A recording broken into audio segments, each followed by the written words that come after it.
I just finished reading a chapter in this book called Harmony at Home, and I was so fascinated by the words in this chapter that I decided to make a video and share it with you all. The chapter is called Moving Up a Grade in the School of Life. For a child to advance in a new grade, his marks have to show that he has learned the lessons of the previous level, passing all his tests. When he passes all his tests, then he's able to go on to the next class. The well-prepared child is generally eager to move ahead. He would be bored if he was kept back. He welcomes the new challenges that the new grade brings him. We adults also go through a similar process in the school of life. Every year, God teaches us many lessons and gives us many tests. When we show God that we've learned the material, He then moves us up a grade, giving us a new lesson that has built upon the previous one. Unlike children, however, we are not always very enthusiastic about the opportunities to learn more lessons. It's always one thing after another. When will my life ever quiet down? Instead of embracing the new challenges, we adults prefer to avoid them. Didn't we go through enough already? Once our childhood and school years have ended, we pin our hopes to the happily ever after. But the transition into adulthood is challenging, and the material learned seems harder with age instead of easier. Waiting to find a soulmate is a test that teaches us to pray and concentrate, to take extra practices to build our faith. And when that's done, marriage is a course chock full of lessons in character development. Then the great school of parenthood opens up another classroom. During those decades, the curriculum expands, offering in-depth study of psychology, spirituality, social sciences, and more. Once the house empties out, new opportunities for learning are presented again. This time, it is for reevaluation, integration, and growth. Later on, advanced studies are offered, including courses in home management, illness and disease, loss, purpose, meaning, humility, and other lessons. When do all these lessons stop? Graduation only occurs when we leave this world. And that statement alone really says it all. We will always be in a school of life. Only after 120, when we leave this world, this is when graduation occurs. This is when the school of life ends and we're no longer presented with new challenges. Clearly, there is much more to learn. Sometimes the learning process is fascinating, exciting, fun, joyful. Raising a child, for example, is often an experience filled with delight, laughter, surprise.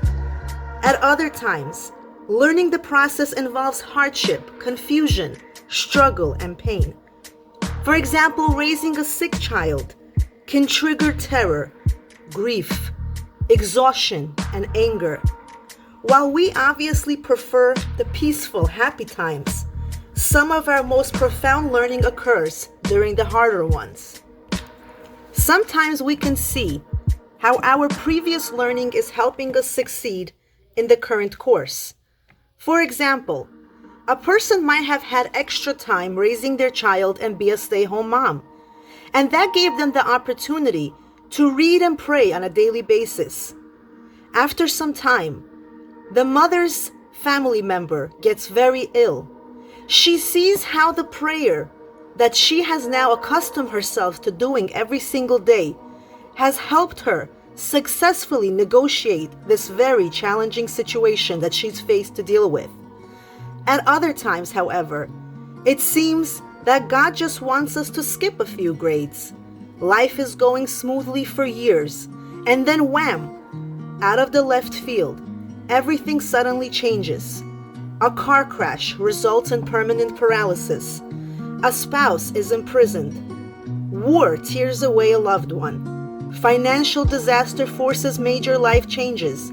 In fact, God has endless ways to celebrate our learning. Life is not for the cowardly. We need to strengthen ourselves and ask God to strengthen us too. But the most important thing to know is that everything that we deal with in life is part of an individualized program, the curriculum designed by God Himself, which is unique to every individual. Everything is made to help us advance grade by grade. As you go through your experiences, you can monitor your progress. One way to do this is take the time daily and talk about yourself in the third person. Suppose your name is Rachel. You would then sound like this. Rachel has just learned that her son has multiple disabilities. She's feeling shocked, scared, and unhappy right now. Rachel has many resources that she's acquired from her previous grades. She knows how to do research, how to pray, how to access support, and much more. Rachel is already mobilizing herself to use her resources in the service of this current situation. She's starting to feel better. Your third-person narrative can help you appreciate your journey and do better on it as well. May we all be successful in the school of life. I found this chapter again to be fascinating because there's a lot of truth to it. It's very, very true. We have different steps of life, and with every experiencing and challenging moment, we're able to become stronger, wiser, and with every experience that we deal with, we now have the potential and the courage to help someone else dealing with the same exact challenge, to help that person understand that this too shall pass, and they will go to the next level of life. I hope this segment was very helpful, and it opened the mind, thinking that we're not alone in our challenges. We're not alone in the tests that we have to undergo. For every single one of us has a unique path of life.